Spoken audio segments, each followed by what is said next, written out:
vamos a mostrar un poquito más un cierre sobre lo que tiene que ver con Linked Data. Entonces, la primera idea del proyecto de Linked Data tenía como objetivo general poder exponer al público conjuntos de datos en la web, ¿no? Aquí siempre lo importante son los datos. Y la otra cuestión es que en esos conjuntos de datos poder establecer links entre ellos para que pudieran relacionarse, como estuvimos viendo hasta ahora. Hay una serie de buenas prácticas sobre Linked Data que fue muy conocida por las 5 estrellas de la Linked Data. La primera estrella es que esté disponible en la web, en cualquier formato, pero con una licencia abierta, es decir, los datos que estén disponibles.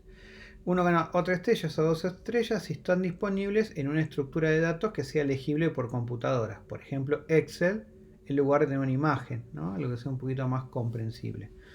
Una estrella más es que sea lo del punto anterior, pero usando un formato que no sea propietario. Es decir, Excel corresponde a Microsoft, entonces usar algún formato que no tenga propietarios y desde cualquier lado se puede abrir. Por ejemplo, archivos separados por coma.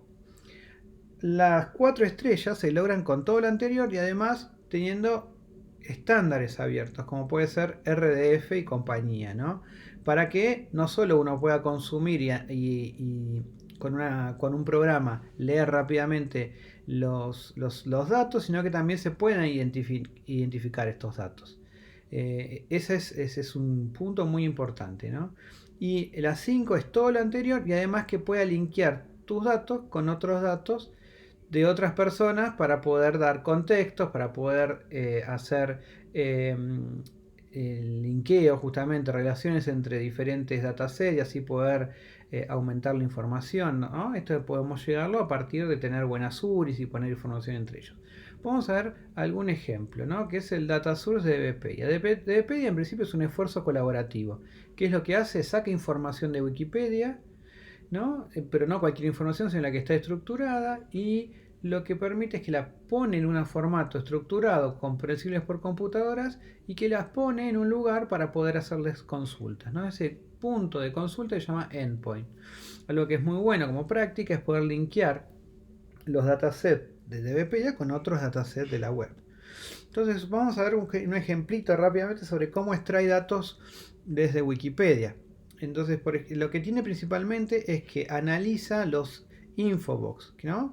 Que son los elementos que están en el recuadro. Aquí se ve el recuadro a la derecha, que están en las páginas de Wikipedia, ¿no? Son formatos, los vimos en la clase anterior, son partes estructuradas de la idea de plantillas o templates, donde por cada tipo de elemento de los que están en la enciclopedia se define una serie de propiedades. Por ejemplo, para definir a una ciudad se le provee como unas propiedades que tenga un país, una provincia, que tenga un código, que se pueda saber quiénes la están dirigiendo, ¿no? En el gobierno, cómo está dividida, cuál es la población que hay, la superficie, una serie de información específica, en este caso para una ciudad. Entonces, ¿qué es lo que hace DBpedia? Lo que hace, tiene un crawler que analiza Wikipedia y de estos elementos los mapea a propiedades. Por ejemplo, en este caso,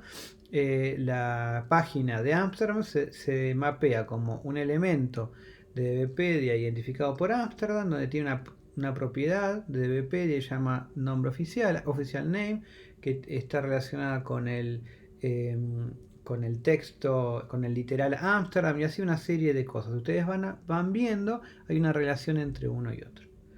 ¿Qué es lo que permite esto? Permite que podamos hacer links entre diferentes datasets. ¿Cómo es eso? Con la propiedad OWL6+. Entonces, en este caso, por ejemplo, está diciendo que el recurso que está identificado en DBpedia como Amsterdam es el mismo que el que está identificado en la URI sws.geoname.org con el identificador 2.759.793.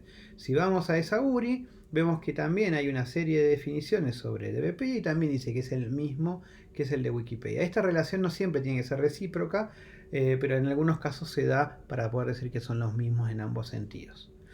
Bueno, esto lo que genera es un grafo muy grande de repositorios de datos abiertos que es conocido como la nube de Linked Open Data o LOD.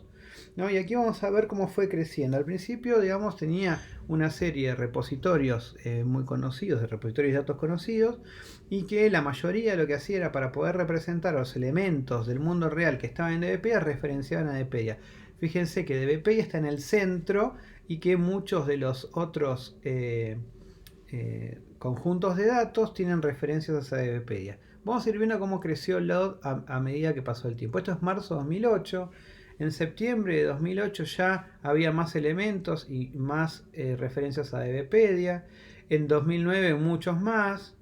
En junio de 2009 ya muchísimos más. En septiembre de 2010 parece que hay como una especie de explosión.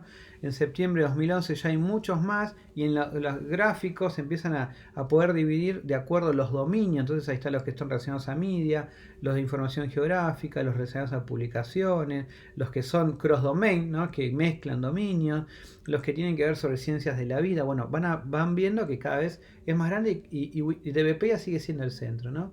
En el 2014 se hace cada vez más grande. En 2017 ya es tan grande que es muy difícil de poder entender los nombres, ¿no? En la foto. En el 2018 muchísimo más intenso. 2019. ¿No? Entonces fíjense que cada año fue creciendo con más datos publicados. Bueno, como yo les dije, hay, de acuerdo a la información que tienen dominios específicos en los que se describen estos conjuntos de datos. Entonces hay datasets relacionados con BIOS, por ejemplo. Entonces, por ejemplo, hay uno que es Linked Open Drug Data, que es donde tiene información sobre cierto tipo de drogas, ¿no? Y cómo se vinculan. Bueno, y así hay varios proyectos. ¿Qué tiene de importante o interesante esto? Que el Linked Open Data provee el set de información central en el que se pueden construir informaciones semánticas. Uno puede pensar a construir informaciones semánticas usando datos abiertos, pero que ya están pensados para la Web of Data. Entonces uno lo puede reusar. Entonces hay aplicaciones que mezclan estos datos. Por ejemplo, el caso de la DBC, que lo usamos al principio del curso para un ejemplo, relaciona datos con DBpedia y así se vincula con Wikipedia. Bueno, hay un montón de formas interesantes para poder usar esto, y también es muy interesante publicar datos porque es una forma de insertarse en la web semántica, ¿no? Entonces eso también está muy bueno.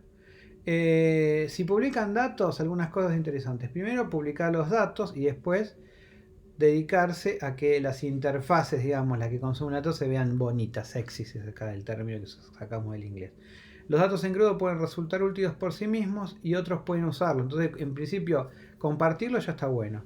Después se puede ir agregando valor a medida que se van utilizando y dando una forma de acceso más fácil o más bonita para los usuarios.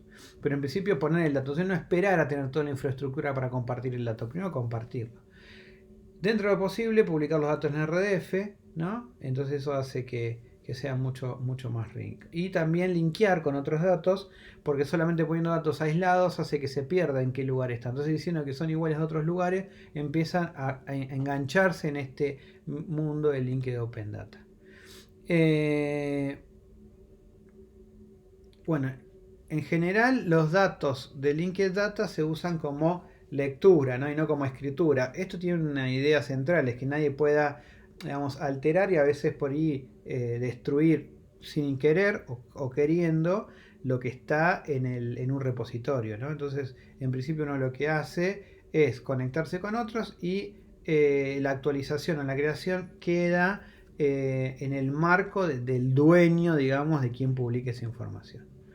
La plataforma se construye sobre una infraestructura HTTP, RESTful, como estamos acostumbrados ya, como hemos visto, y en principio tiene que pensarse que tiene que ser sencilla de usar, de instalar, de todo lo demás.